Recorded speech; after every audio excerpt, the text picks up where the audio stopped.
Bismillahirrahmanirrahim. Assalamualaikum warahmatullahi wabarakatuh.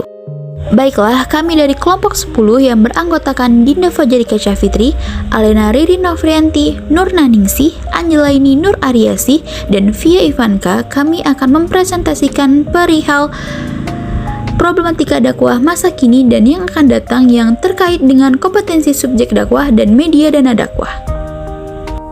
Problematika dakwah merupakan sebuah permasalahan yang timbul dalam dakwah, baik seruan, ajakan, atau panggilan yang belum bisa dipecahkan.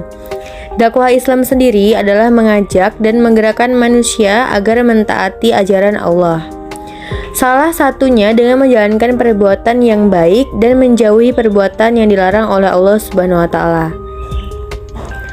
Tantangan dan problem dakwah yang terjadi pada zaman dahulu.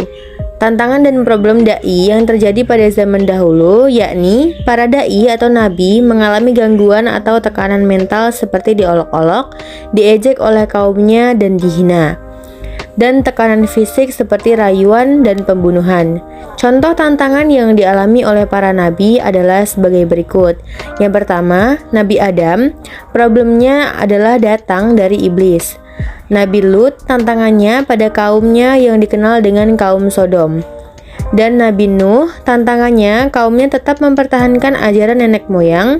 Dan yang terakhir yaitu tantangan Nabi Musa, tantangan dari Raja Fir'aun dan Nabi Musa melakukan jihad dan memeranginya. Selanjutnya, problematika dana dakwah. Yang pertama, ketimpangan kaya miskin. Membengkaknya jurang antara yang kaya dengan yang miskin memang makin terasa. 2. Pengangguran. Jika pengangguran ini tidak terpecahkan akan dapat menimbulkan berbagai akibat buruk bagi para penganggur seperti kriminalitas. 3. Kriminalitas dan penyimpangan tingkah laku sosial. Tekanan ekonomi yang sangat berat sementara tidak memiliki ketahanan mental yang kuat. Kemudian, tantangan dakwah yang terkait dengan kristenisasi dan aliran sesat. Internal. Yang pertama, masih lemahnya pemahaman tentang Islam di internal kaum muslimin.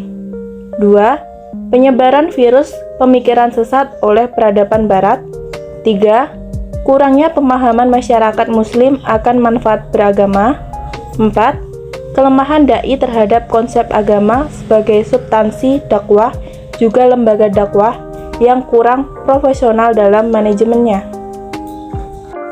Selanjutnya, eksternal. 1. Dakwah door to door.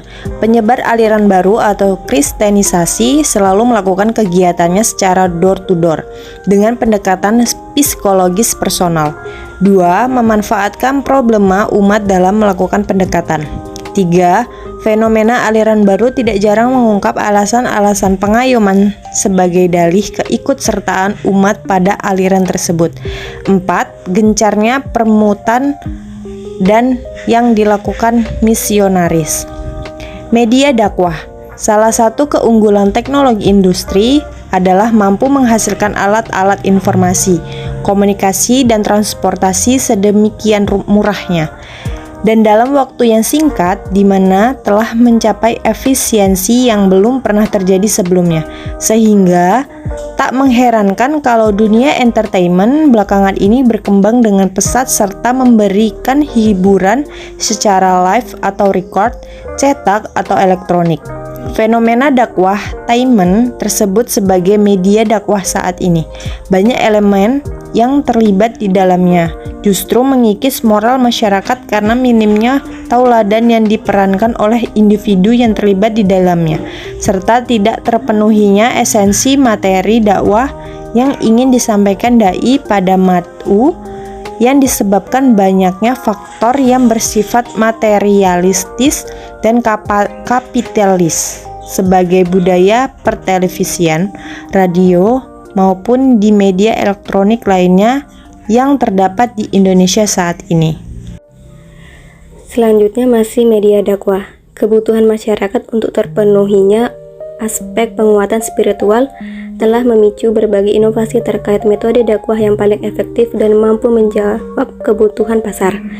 Sebagian besar masyarakat Indonesia khususnya telah sangat akrab dengan beberapa tema acara pengajian yang banyak dijumpai di beberapa stasiun televisi, baik negeri maupun swasta, yang mengusung beragam tema bernuansa agama dalam bingkai dakwah yang bersifat satu arah maupun dakwah interaktif.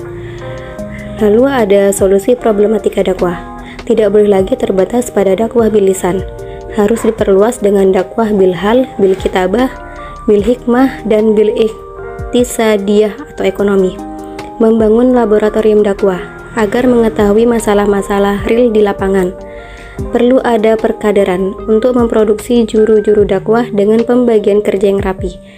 Media cetak dan elektronik harus diperhatikan untuk memproduksi juru-juru dakwah dengan pembagian kerja yang rapi. Mengajak para remaja untuk dakwah jangka panjang. Anak-anak dan para remaja adalah aset yang tak ternilai. Mereka wajib diselamatkan dari pengikisan akidah yang terjadi akibat invasi nilai-nilai non-Islam ke dalam jantung berbagai komunitas Islam. Sekian dari kelompok kami, kurang dan lebihnya kami mohon maaf. Kami ucapkan terima kasih dan wassalamualaikum warahmatullahi wabarakatuh.